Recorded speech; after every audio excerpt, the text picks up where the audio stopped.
کبھی کسی تصویر نے آپ کو یوں دیکھا ہے جیسے وہ آپ کے اندر جھانک رہی ہو؟ وہ تصویر ایک عام نمائش سے لائی گئی تھی، پر تب سے ہر رات کچھ نہ کچھ عجیب ہو رہا تھا۔ پہلا نگران، پھر وہ بچی جو تصویر کے آگے کھڑی ہنستی تھی، آخری بار کیمرے میں جو منظر قید ہوا وہ ناقابل یقین تھا۔ تصویر کے اندر کی آنکھوں نے پلک جھپکائی اور ایک ہاتھ فریم سے باہر نکلتا ہوا دکھائی دیا۔ کیا یہ کوئی سایہ تھا یا کچھ ایسا جسے ہم سمجھنے سے قاصر ہیں؟ اگر آپ کو کچھ سمجھ آئے تو آپ کمنٹ میں ضرور بتائیے گا۔ حنین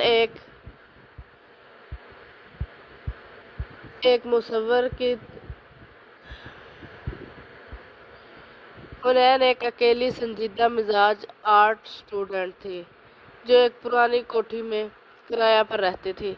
فنون لطیفہ سے محبت کرنے والی یہ لڑکی گھنٹوں پینٹنگ میں گم رہتی اور نایاب تصاویر جمع کرنا اس کا شوق تھا۔ ایک دن پرانی کتابوں کے بازار سے گزرتے ہوئے اسے ایک عجیب سی تصویر ملی اور وہ اسے گھر لے آئی۔ وہ مٹیالے فریم میں قید ایک دھندلا سا چہرہ تھا۔ دکاندار نے حالانکہ اسے منع کیا تھا کہ یہ نہ لے کے جانا، مگر حنین مسکرا کر بولی، تصاویر برا نہیں کرتی، لوگ برا کرتے ہیں۔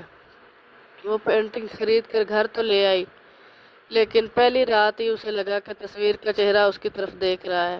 وہ محض وہم سمجھ کر سو گئی۔ اگلی صبح جب وہ اٹھی تو تصویر کا چہرہ جو ہے وہ بدلا ہوا لگا، جیسے ہونٹوں پر ہلکی سی مسکراہٹ ہو۔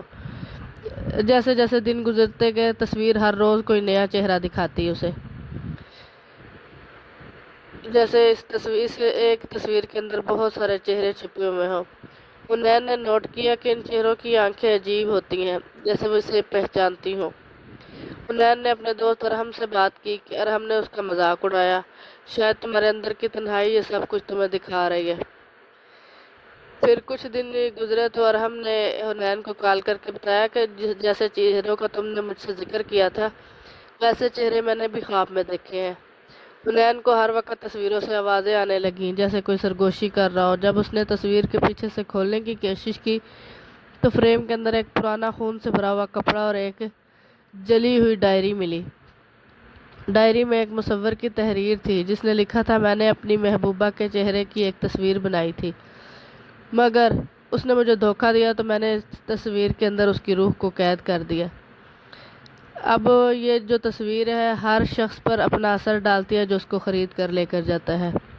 حنین کو یہ جان کر جھٹکا لگا کہ وہ پینٹنگ تو محض آرٹ کے طور پر لائی تھی گھر میں، لیکن یہ تو ایک اور نئی مصیبت ہے۔ حنین نے تصویر کو جلانے کی کوشش کی، مگر تصویر نے آگ بجھا دی۔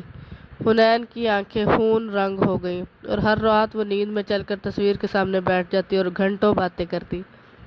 ایک دن اس کی ایک دوست مہرین اس سے ملنے آئی اور دیکھا کہ حنین کی آنکھیں اب ویسی نہیں ہیں جیسے اس پینٹنگ میں دکھائی دیتی تھی۔ ساکت جامد اور خالی اس کی آنکھیں ہیں۔ مہرین نے وہ پینٹنگ لینے کی کوشش کی، مگر تصویر کے اندر سے ہاتھ نکل کر اس کے گلے تک آ پہنچا۔